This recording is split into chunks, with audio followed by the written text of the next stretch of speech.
Assalamualaikum warahmatullahi wabarakatuh. Assalatu wassalamu ala asrafil anbiya'i wal mursalin wa ala alihi wa sahbihi ajmain. Amma ba'du. Pertama-tama, marilah kita panjatkan puja dan puji syukur kehadirat Allah Subhanahu wa taala yang telah memberikan nikmat kesehatan di sore hari ini. Di sini saya dari kelompok 1 yang akan membahas mengenai arti dan ruang lingkup sosiologi dan antropologi pendidikan.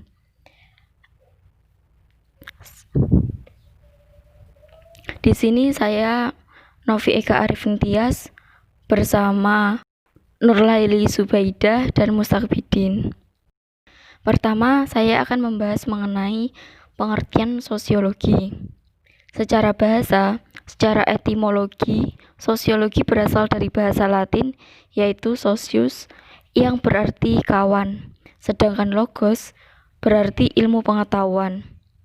Sosiologi adalah ilmu yang mempelajari hubungan dan pengaruh timbal balik antara aneka macam gejala sosial, misalnya gejala ekonomi, gejala keluarga, dan gejala moral.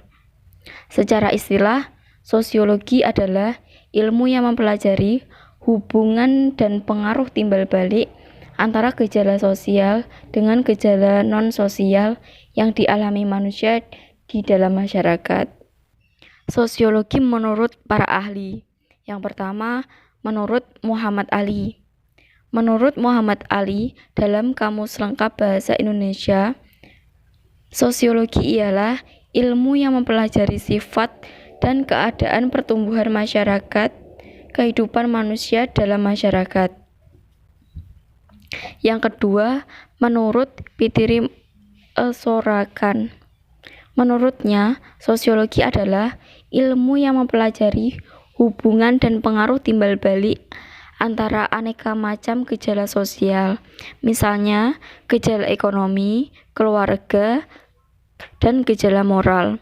Sosiologi juga merupakan ilmu yang mempelajari hubungan dan pengaruh timbal balik antara gejala sosial dengan gejala non-sosial. Selain itu, sosiologi juga merupakan ilmu yang mempelajari ciri-ciri umum serta semua jenis gejala sosial lain. Sosiologi pendidikan. Pengertian menurut para ahli. Yang pertama, Charles menjelaskan bahwa education sociology is the science which aims to revise the connection all point between the education process and social process. Sosiologi pendidikan adalah ilmu pengetahuan yang mempelajari atau menuju untuk melahirkan maksud hubungan-hubungan antar semua pokok masalah antara proses pendidikan dan proses sosial. Menurut R.J. Stalcup, mengemukakan bahwa sosiologi of education merupakan suatu analisis terhadap proses-proses sosiologi yang berlangsung dalam lembaga pendidikan, tekanan dan wilayah telaahannya pada lembaga pendidikan itu sendiri. Dari beberapa pengertian tentang sosiologi pendidikan tersebut dapat saya simpulkan bahwa sosiologi pendidikan ialah suatu ilmu yang mengkaji masalah-masalah fundamental pendidikan dari perspektif sosiologis atau dengan menggunakan pendekatan sosiologis. Pengertian antropologi dan antropologi pendidikan. Pengertian antropologi. Secara etimologi, antropologi berasal dari bahasa Yunani anthropos yang berarti manusia dan logos yang berarti ilmu. Jadi, antropologi adalah ilmu pengetahuan yang mempelajari tentang manusia sebagai makhluk masyarakat. Pengertian antropologi pendidikan. Antropologi pendidikan adalah penelaahan akademis tentang sistem pendidikan dari sudut pandang budaya. Antropologi pendidikan merupakan generalisasi tentang manusia dan perilakunya ketika berhubungan dengan fakta pendidikan. Yang kemudian wilayah kajian sosiologi.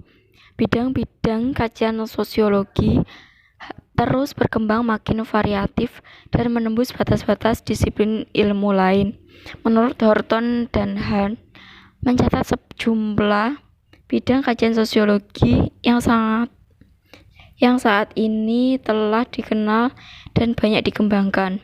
Beberapa di antaranya adalah sosiologi terapan, perilaku kelompok, sosiologi budaya, perilaku menyimpang, sosiologi industri, sosiologi kesehatan, metodologi dan statistik, hukum dan masyarakat atau sosiologi hukum, sosiologi politik, dan sosiologi militer. Perubahan sosial, sosiologi pendidikan, sosiologi perkantoran, sosiologi pedesaan, sosiologi agama, dan sosiologi ekonomi. Wilayah kajian antropologi. Sub-sub bidang kajian antropologi dapat dikategorisasi menurut dua cara, yakni menurut masalah yang dipelajari, budaya dan fisikal, dan menurut kurun waktu terjadinya fenomena yang dipelajari, lampau dan sekarang. Sub-sub bidang kajian antropologi dan cabang ilmu yang mempelajari, menurut Stanley Wahborn, yaitu antropologi ragawi, mempelajari tentang evolusi manusia dan hubungan dengan hewan lain, khususnya primat. Pada hakikatnya lebih dekat kepada biologi daripada ilmu sosial. Yang kedua, antropologi budaya dan sosial. Antropologi budaya mempelajari keseluruhan kebudayaan termasuk perubahan, akulturasi dan difusi kebudayaan. Sebaliknya, konsep kunci dalam antropologi sosial adalah struktur sosial. Antropologi budaya memfokuskan diri pada pelacakan sejarah dari unsur-unsur kebudayaan. Sedangkan antropologi sosial memfokuskan pada pencarian hukum-hukum dan generalisasi tentang lembaga-lembaga sosial. Yang ketiga, etnografi, etnologi, dan linguistik. Tiga subbidang antropologi yang sangat berdekatan satu dengan lainnya. Etnografi adalah subbidang antropologi yang mendeskripsikan secara akurat kebudayaan-kebudayaan yang masih hidup sekarang.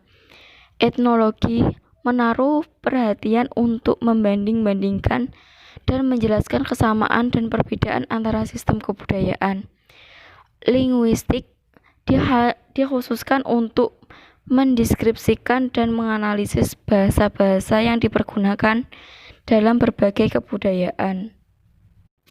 Yang keempat, arkeologi atau prahistori adalah subbidang antropologi yang berusaha merekonstruksi sejarah masyarakat yang tak punya sejarah tertulis dengan cara menggali artefak atau objek yang berupa benda buatan manusia dan unsur-unsur kebudayaan lainnya. Yang selanjutnya yaitu sejarah perkembangan sosiologi.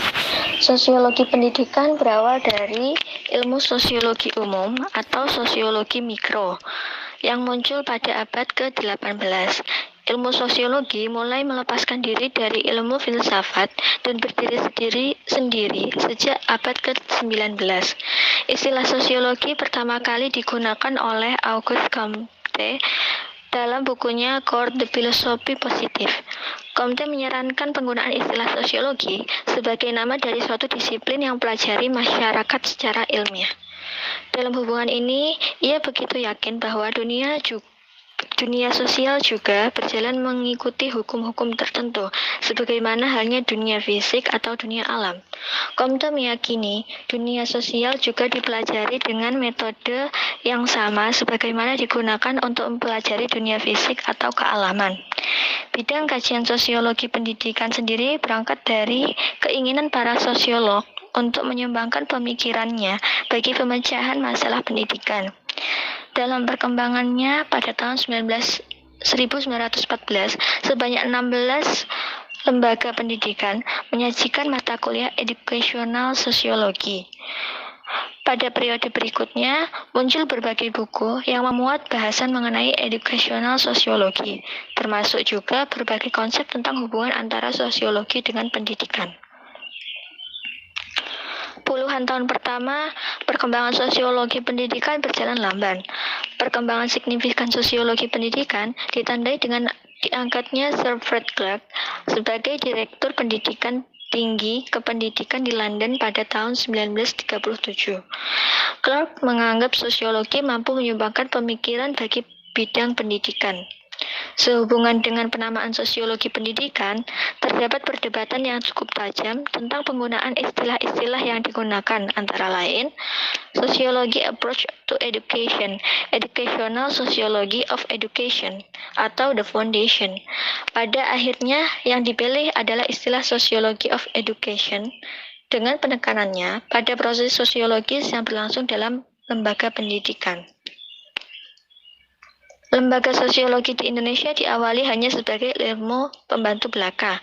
Namun, seiring timbulnya perguruan tinggi dan kesadaran bahwa sosiologi sangat penting dalam menelaah masyarakat Indonesia yang sedang berkembang, maka sosiologi yang salah satunya adalah sosiologi pendidikan menempati tempat yang paling penting dalam daftar kuliah di beberapa perguruan tinggi di seluruh Indonesia.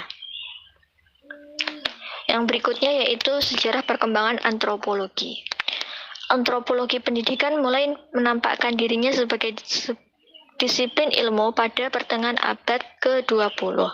Sejak saat itu, antropologi pendidikan berupaya menemukan pola budaya belajar masyarakat, baik pedesaan dan perkotaan, yang dapat merubah perubahan sosial.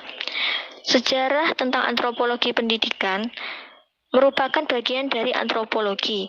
Seperti halnya antropologi pada umumnya, antropologi pendidikan berusaha menyusun generalisasi yang bermanfaat tentang manusia dan perilakunya dalam rangka memperoleh pengertian yang lengkap tentang keanekaragaman manusia, khususnya dalam bidang pendidikan. Setelah dasawarsa tahun 60-an, di Amerika Serikat, semakin banyak diperlukan keahlian dalam antropologi untuk meneliti masalah-masalah pendidikan. Maka, antropologi pendidikan kemudian dianggap dapat berdiri sendiri sebagai cabang spesialisasi antropologi yang resmi. Di masa ini, antropologi pendidikan sendiri atau bersama-sama dengan sosiologi pendidikan menjadi mata kuliah wajib di lembaga pendidikan tenaga kependidikan. Tujuan sosiologi pendidikan. Tujuan sosiologi pendidikan terbagi menjadi 7. Yang pertama, untuk menganalisis proses sosiologi anak, baik dalam keluarga, sekolah, maupun dalam masyarakat. Yang kedua, menganalisis perkembangan dan kemajuan sosial. Yang ketiga, menganalisis status pendidikan dalam masyarakat. Yang keempat, menganalisis partisipasi orang terdidik atau pendidikan dalam kegiatan sosial. Yang kelima, membantu menentukan tujuan pendidikan.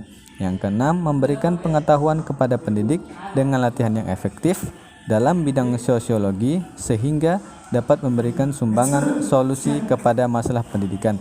Yang ketujuh, sosiologi pendidikan bertujuan sebagai sosiologi terapan. Adapun tujuan antropologi pendidikan, yang pertama, untuk mempelajari sejarah terjadinya dan perkembangan manusia sebagai makhluk biologis. Yang kedua, untuk mempelajari sejarah terjadinya berbagai bahasa manusia di seluruh dunia dan penyebarannya. Yang ketiga, untuk mempelajari masalah terjadinya persebaran dan perkembangan berbagai kehidupan di seluruh dunia. Yang terakhir, untuk mempelajari masalah dasar kebudayaan dalam kehidupan manusia dari suku-suku bangsa yang terbesar di muka bumi sampai sekarang. Kemudian, keselarasan antara tujuan sosiologi dan antropologi pendidikan. Dari masing-masing tujuan pembelajaran sosiologi pendidikan dan antropologi pendidikan sebelumnya, dapat disimpulkan bahwa tujuan sosiologi dan antropologi pendidikan antara lain adalah agar kita dapat melihat dengan jelas siapa diri kita, baik sebagai pribadi maupun anggota kelompok atau masyarakat. Yang kedua, mampu mengkaji tempat kita dalam masyarakat dan dapat melihat dunia atau budaya lain yang belum kita ketahui sebelumnya.